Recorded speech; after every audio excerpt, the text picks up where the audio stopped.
কিন্তু আল্লাহ রাব্বুল আলামিনের দয়া, মায়া, রহমত হচ্ছে আল্লামাল ইনসানা মা লাম ইয়ালাম, যা মানুষ জানতো না। আপনি কিছুই জানতাম না মাতৃগর্ভ থেকে। হ্যাঁ, দুনিয়াতে আসার পরে, চোখ খোলার পরে ধীরে ধীরে বড় হয়েছেন। কি জানতেন? কি জানতাম? কিছুই জানতাম না। আল্লাহ রাব্বুল আলামিনের রহমত, তিনি সবচেয়ে বড় দয়ালু, দয়াবান, পরম করুণাময়, যার নাম রহমান, যার নাম রহিম। এই রহমত থেকে হচ্ছে এই দুটো আল্লাহ রাব্বুল আলামিনের আসমায়ে হোসনা, সুন্দর সুন্দর নামের অন্যতম নাম। আল্লাহর পরে যে নামটি আসে সেই নামটি হচ্ছে রহমান। বিসমিল্লাহ হির রহমানির রহিম। আল্লাহর পরেই রহমান, তারপরেই রহিম। তিনি আরহামুর রাহিমিন, মানে যত দয়া মায়াকারী পৃথিবীতে হইতে পারে, প্রত্যেকের মধ্যে দয়া মায়া আছে। সেটা একবারে সীমিত আকারে, যেমন সৃষ্টির ক্ষমতা সীমিত, তেমনি তাদের দয়া মায়া অসীমিত। পশু পাখি তো দয়া মায়া আছে না? বাপ মা ছেলে মেয়েদের উপর দয়া করে, মায়া করে, স্বামী স্ত্রীর উপর দয়া করে, মায়া করে, ভাই বোন একে অপরের উপর মায়া করে, মানুষ হিসাবে মানুষের উপর দয়া মায়া করে। যারা দুর্বল তাদের উপর, যারা শক্তিশালী তাদের দয়া মায়া থাকে। সাধারণত এটা হচ্ছে স্বাভাবিক। আসসালামু আলাইকুম রহমতুল্লাহ ওয়া বারাকাতুহু। কিন্তু আল্লাহ রাব্বুল আলামিনের দয়া, মায়া, রহমত হচ্ছে ওয়াসিম। তিনি সবচেয়ে বড় দয়ালু। কোরআনে কারিমে খায়রুর রাহিমিন, আরহামুর রাহিমিন এই আয়াতগুলি এসেছে। তিনি সবচেয়ে বড় দয়াবান, সবার চাইতে দয়াবান, এবং সবচাইতে উৎকৃষ্ট উত্তম দয়াবান, দয়ালু। মা যতটা কোলের শিশু সদ্য ভূমিষ্ঠ হয়েছে, কত মায়া, দুধ পান করায়, ধীরে ধীরে বাচ্চা বড় হলে মায়া হয়তো একটু কমে, স্বাভাবিক। কিন্তু আপনি ছোট্ট একটা শিশুর কথাই চিন্তা করেন, মায়ের কত মায়া থাকে, কত ভালোবাসা থাকে, দয়া থাকে, যার ফলে রাত দিন, কয়েকদিন পর্যন্ত হয়তো এই ছেলে যেন ঘুমাচ্ছে না। ছেলের শান্তিতে মায়ের শান্তি, বাবার মায়া ছেলে মেয়েদের কত বেশি। সব সময় চিন্তা করে যে আমার ছেলে মেয়েকে কি করে বড় করা যায়। আমি মূর্খ, অশিক্ষিত, আমি তেমন কিছুই করতে পারিনি, আমার ছেলে মেয়ে যাতে করে সবচেয়ে বড় হয়। কত দয়াময় মানুষের। আল্লাহ রাব্বুল আলামিন সব কিছুর চাইতে, সবার চাইতে, সমস্ত সৃষ্টির চাইতে সবচেয়ে বেশি দয়াবান। তিনি তার বিশেষ রহমতে আমাদের সৃষ্টি করেছেন, এবং শ্রেষ্ঠ মখলুক সৃষ্টি করে আল্লাহ সৃষ্টি করেছেন। ওয়ালাকাদ কাররামনা বানি আদম। আল্লাহ যদি আমাকে আপনাকে মুসলিম ঘরে সৃষ্টি না করতেন, কাফের ঘরে সৃষ্টি করতেন,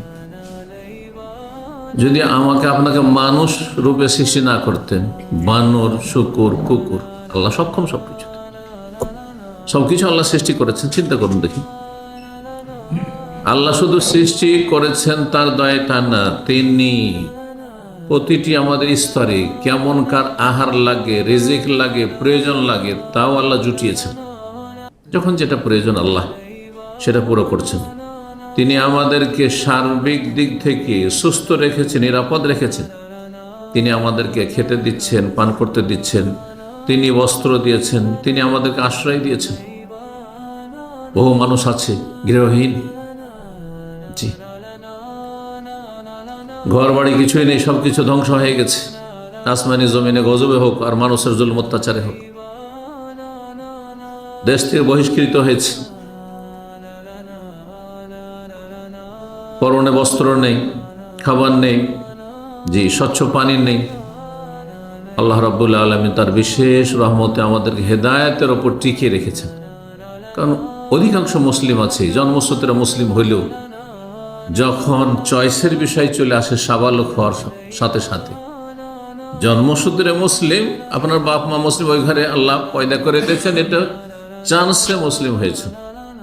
কিন্তু যখন সাবালক হয়ে উঠলেন, অধিকাংশ মুসলিম ছেলে মেয়েরা বেদিন হয়ে যাচ্ছে, না মুশরিক হয়ে যাচ্ছে, বিভ্রান্ত হয়ে যাচ্ছে, যে আল্লাহ থেকে সম্পর্কহীন হয়ে যাচ্ছে, আমাকে আপনাকে আল্লাহ তার বিশেষ রহমতে দিন ইসলামের ওপর, ঈমানের ওপর অবিচল রেখেছেন, ফরজ ওয়াজিব আদায় করার মন মানসিকতা দিয়েছেন, নেক আমলের তৌফিক দিয়েছেন তার রহমতে। এবং আল্লাহ আমাকে আপনাকে জাহেল মূর্খ রাখেননি, বরং তার বিশেষ রহমতে, যে আল্লাহর রহমত ছাড়া একটি মুহূর্ত, একটি সেকেন্ড আমরা দুনিয়ায় কাটাতে পারবো না এবং শান্তি পাবো না, না আখিরাতে শান্তি পাবো, কোথাও না। আল্লাহর রহমত ছাড়া আমাদের সব কিছুই অচল।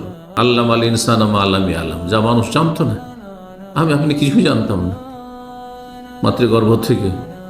হ্যাঁ, দুনিয়াতে আসার পরে, চোখ খোলার পরে ধীরে ধীরে বড় হয়েছেন। কি জানতেন? কি জানতাম? কিছুই জানতাম না।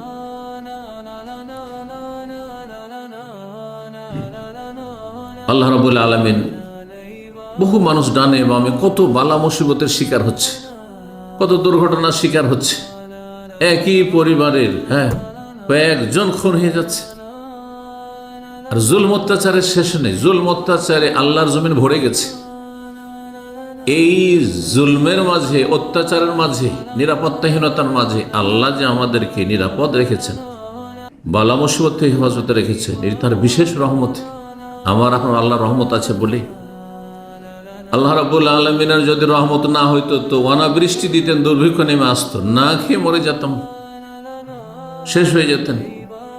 আল্লাহ রাব্বুল আলামিন আমাদের জন্য খাদ্যের ব্যবস্থা করেছেন, জমিনকে উর্বর শক্তি দিয়েছেন।